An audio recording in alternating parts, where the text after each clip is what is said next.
Salut les amis, j'espère que vous allez très bien et je suis ravi de vous retrouver en cette nouvelle année 2022 en vous souhaitant de la part de l'équipe Easy Training et également de Zafki une heureuse année meublée de réussite et de découvertes. Et en parlant de découvertes, je vais continuer avec ma série dans la rubrique Questions à Diran où je réponds à des questions que vous vous posez sur votre avenir professionnel ou alors de façon spécifique sur des technologies dont j'ai l'expertise. Et je tenais encore à remercier via ce canal Zafki pour la tribune qu'il nous permet d'avoir et qui me permet moi de pouvoir continuer en effet à expliquer mes concepts à un plus large panel. Bien.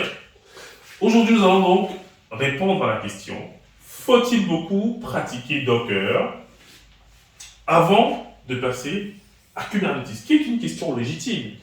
Il y a beaucoup de consultants qui arrivent en mission. Et lorsqu'ils sont dans la mission, en fait, ils se rendent compte qu'ils travaillent sur Kubernetes. Et ils se posent la question, est-ce qu'il faut d'abord que j'aille travailler sur Docker avant de passer à Kubernetes? Et je vais vous expliquer dans cette vidéo pourquoi, en effet, il faut penser à se former sur Docker lorsqu'on souhaite entrevoir Kubernetes. On va déjà parler de l'architecture de Kubernetes. Mais attention, ce n'est pas un cours sur l'architecture de Kubernetes. Si vous souhaitez en effet que je fasse une vidéo spécifique aux composants même internes à Kubernetes, n'hésitez pas à les mettre en effet en commentaire. Là, je ferai une vidéo par rapport à ça. Donc, on a le control plane. Le control plane, c'est le nœud en effet qui est la tête pensante du cluster. Et on a ensuite les workers qui sont chargés d'exécuter les workloads. Sur le nœud control plane, on a essentiellement les composants qui sont liés au fonctionnement nominal du cluster, c'est-à-dire l'API qui permet de demander des choses en effet au cluster Kubernetes, le TCD qui est chargé de stocker les données de fonctionnement du cluster, pas vos données d'application, mais les données de fonctionnement du cluster. Ensuite, le controller manager qui va être le garant du fait que tout ce qui a été demandé est bien appliqué. Le kube scheduler qui va en effet se charger d'orchestrer le déploiement de vos applications sur les différents nœuds en fonction des ressources nécessaires et en fonction des règles d'affinité qui ont été mises en place pour que le meilleur choix soit fait. Et ensuite, le cube controller cloud manager qui lui va être chargé en effet de provisionner des ressources cloud comme les services de type load balancer lorsque vous souhaitez exposer vos applications à l'extérieur. Ça, c'est pour la partie nœud control plane. Donc, vous voyez vraiment, c'est vraiment gestion. Ensuite, on a le nœud worker. Le nœud worker, en effet, c'est celui qui va exécuter vos applications. Il a essentiellement deux composants Kubernetes. Le premier composant, c'est kubelet. C'est un peu comme l'agent Kubernetes. Et ensuite, le kube proxy qui va un peu gérer la partie réseau, la partie couche d'abstraction qui vous permettra, vous, d'accéder ensuite à vos applications depuis l'extérieur. Très bien. Alors, l'un des composants qui n'est pas mis en exergue ici, parce qu'il n'est pas complètement géré par Kubernetes, c'est votre CRI, Container Runtime Interface. Moi, j'aime encore l'appeler Container Executor. Container Executor. Bien. Le Container Executor sera le composant qui permettra d'exécuter vos conteneurs. Kubernetes ne fonctionne pas en termes de conteneur, mais plutôt en termes de pod. Et un pod est constitué de un ou de plusieurs conteneurs. Ça veut dire que, in fine, si je crée un pod, derrière, on va piloter le conteneur exécuteur pour qu'il crée autant de conteneurs que nécessaire. Et là, on voit en effet cet aspect conteneur exécuteur. Maintenant, ce conteneur exécuteur-là peut être quoi? Il peut être Docker, mais pas seulement. Il peut être Cryo, il peut être Containerd,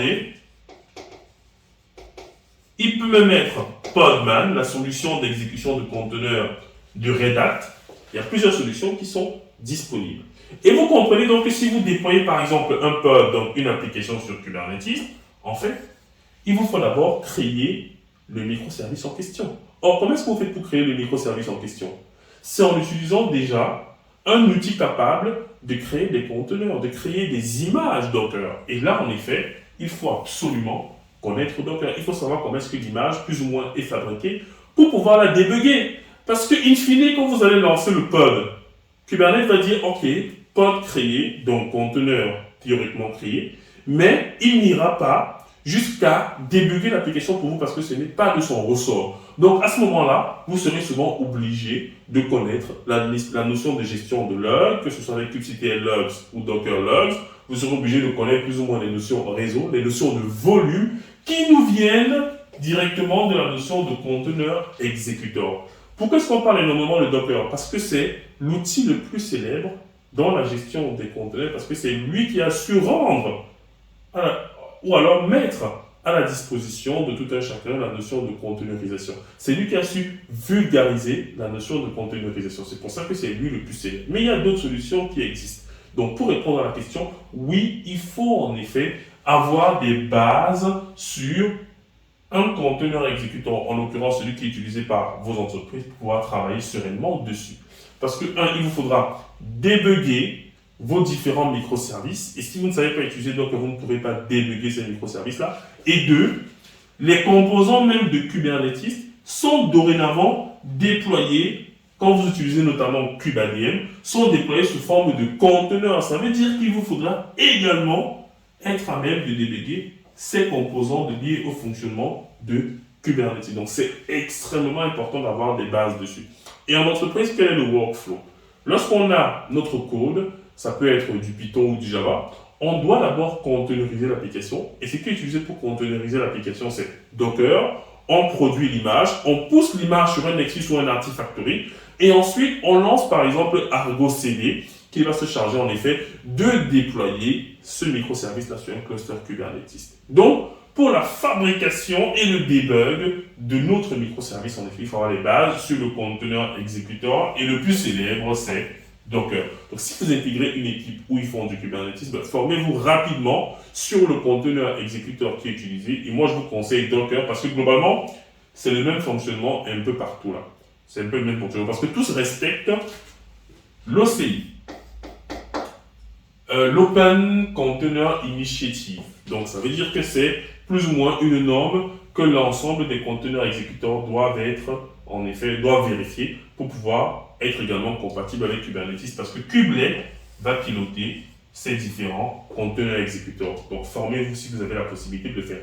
S'il y a des notions qui n'ont pas été très claires, n'hésitez pas à les mettre en commentaire. S'il y a des notions que nous devons en effet approfondir, n'hésitez pas également à les mettre en commentaire. Et qu'est-ce que je veux dire? Dites-moi un avis par rapport à cette nouvelle façon de présenter, parce que c'est ce que je vais utiliser en 2022, afin de mettre en exergue des schémas, des principes, ainsi de suite, et pouvoir mieux expliquer certains concepts que j'avais du mal à présenter simplement avec la caméra devant moi. Encore très bonne année, et encore merci à Zafki pour cette tribune. Portez-vous très bien, et à la semaine prochaine pour une nouvelle question à Tiran. Allez, ciao ciao.